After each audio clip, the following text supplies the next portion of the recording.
We're going to do awesome. Welcome to our interview today. Hi. With Grace Garner, who's going to be talking about sustainable fashion. This is true. Question number 1. Was there a specific event in your life that sparked your interest in sustainable fashion, or was it a gradual transition? Oh. I think the first time that I went sustainable fashion, thrift shopping or whatever, was when I was a junior in high school, and I started going to like Goodwill, but that was all that I ever had in a small town. So I never had any like big thrift stores to go to. So whenever I was first starting, it was just a bunch of like random t-shirts that I probably wore once and then just like gave back to Goodwill.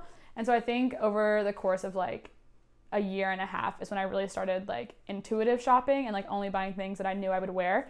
So I would say like junior year was when I started, but it took a gradual process for me to actually like enjoy and be good at like thrift shopping and sustainable shopping. Perfect. Why is sustainable fashion important to you? Mm-hmm. Sustainable fashion is important to me for a lot of reasons. One, because it's cheaper, which is nice because I do not have a lot of money to spend, but also more importantly, because I am a big proponent of stopping fast fashion. And so environmentally, it's really conscious for you to shop secondhand and to, I'm gonna try that again. Where did I start? You want me to ask a question? That's okay, I got it. But I also think more importantly, environmentally, you should be conscious about where you're shopping just to kind of stop fast fashion, and also shopping secondhand is more fun and more environmentally conscious. Where do you shop for your clothes, and what are the prices that you normally pay?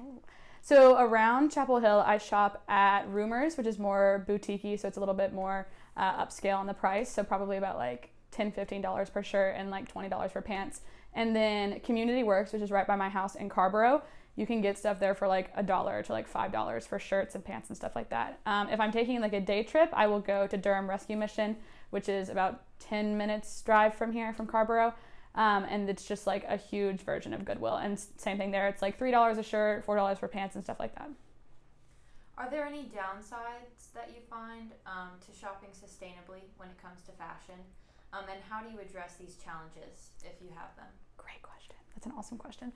I think time-wise, I find it hard to like want to go out and shop sustainably. It really is like an all-day affair because you have to kind of sort through a bunch of random stuff that's probably not very good. And so I think time is hard just because you have to dedicate like a whole day to going and doing it. I think also when I'm shopping, kind of like I mentioned, sometimes I'll buy pieces and I'm like, oh, I could make this into an outfit when I get this piece, and then I never end up finding that second piece for the outfit. And so sometimes it just sits in my closet. And so again, like I said, I think that in the past year or so, I've learned how to intuitively shop only for things that I need like in that moment and things that I would wear, so that things don't just sit in my closet for seasons and seasons. What advice would you give to someone who is new to sustainable fashion or interested in it? Great question. Let me think. I think start with only what you think you'll wear. Don't just buy a bunch of random stuff because you think that it looks cool, but also if you find something and it's not like mainstream fashion, like if it's a statement piece or whatever, like fashion is so subjective that if you like it, like you can make it fashion. So don't buy things you don't think you'll wear, but also if it's a statement piece and you like it, you should get it, because where else are you going to find cool grandma tops with, fitted shoulders or whatever?